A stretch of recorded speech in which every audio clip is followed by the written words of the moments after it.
বাংলাদেশের সব ধরনের সরকারি চাকরির ক্ষেত্রে কোটার ভিত্তিতে নিয়োগের প্রচলিত ব্যবস্থার সংস্কারের দাবিতে সংগঠিত আন্দোলন হলো কোটা বিরোধী আন্দোলন। 2018 সালের কোটা সংস্কার আন্দোলনের প্রেক্ষিতে একটি পরিপত্র জারি করা হয়েছিল। 2024 সালের 5 জুন হাইকোর্ট সেই পরিপত্রটি অবৈধ ঘোষণা করার পর কোটা পদ্ধতির সংস্কার আন্দোলন নতুনভাবে আলোচনায় আসে।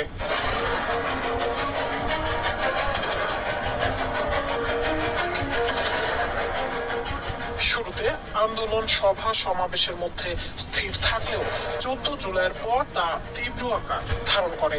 এই আন্দোলনের ফলে আন্দোলনকারী শিক্ষার্থী, পুলিশ এবং আইন শৃঙ্খলা রক্ষাকারী বাহিনী এবং ছাত্রলীগ নেতাকর্মীদের ব্যাপক সংঘর্ষ হয়।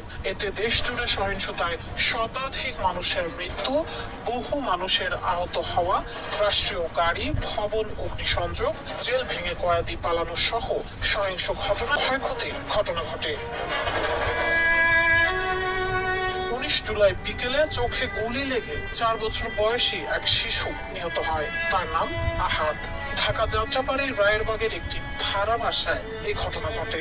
কোটা সংস্কার আন্দোলনকারীদের সঙ্গে পুলিশের ধাওয়া পাল্টা ধাওয়ার সময় নিজ বাসার বারান্দায় মা বাবার সঙ্গে দাঁড়িয়েছিল শিশু। হঠাৎ মেঝেতে লুটিয়ে পড়ে আহাদ।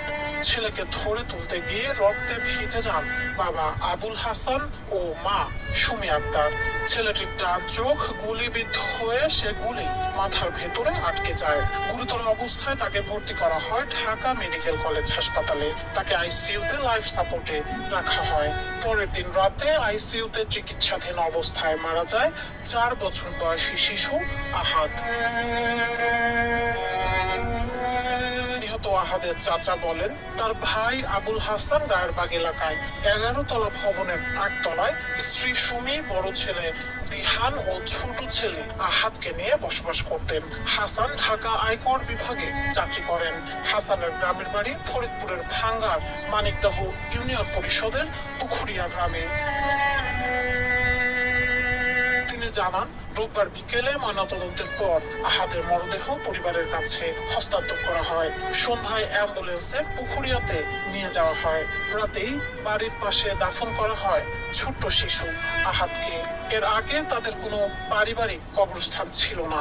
আহাদকে দাফনের মধ্য দিয়েই এই পারিবারিক কবরস্থানটি যাত্রা শুরু হলো বলে জানান আহাদের বাবা আবুল হাসান।